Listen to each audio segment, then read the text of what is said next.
اگر گھر میں لڑائی جھگڑے رہتے ہوں اور آپس میں ایک دوسرے کے دشمن بن چکے ہوں یا آپس میں ایک دوسرے سے قطع تعلقی ہو چکی ہو تو کوشش کریں کہ آپ یہ وظیفہ میں عرض کر دیتا ہوں آپ نے یہ وظیفہ پڑھنا ہے۔ جب بھی آپ گھر میں داخل ہوں تو بسم اللہ الرحمن الرحیم پڑھ کر پہلے سیدھا قدم گھر کے دروازے میں داخل کریں، پھر گھر والوں کو سلام کریں، کوئی نہ ہو تو السلام علیکم ایھا النبی ورحمۃ اللہ وبرکاتہ کہیں، اور ایک بار سورہ اخلاص کی آپ تلاوت کر لیں۔ آپ دیکھیں انشاءاللہ الکریم گھر میں محبتیں قائم ہوں گی، لڑائی جھگڑے ختم ہو جائیں گے۔ تو ہوا روحانی علاج۔ اب آپ کو ایک مشورہ میں آپ کو دیتا ہوں، لیکن صبر اور صبر سے کام لیجئے، جوابی کارروائی مت کیجئے گا۔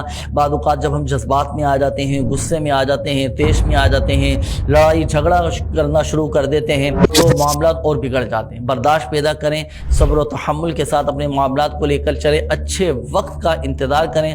بعض اوقات ہماری خاموشی اور تھوڑا سا انتظار کرنا یہ بڑے بڑے مسائل حل کر دیتا ہے۔ اس چیز کو پیش نظر رکھیے گا۔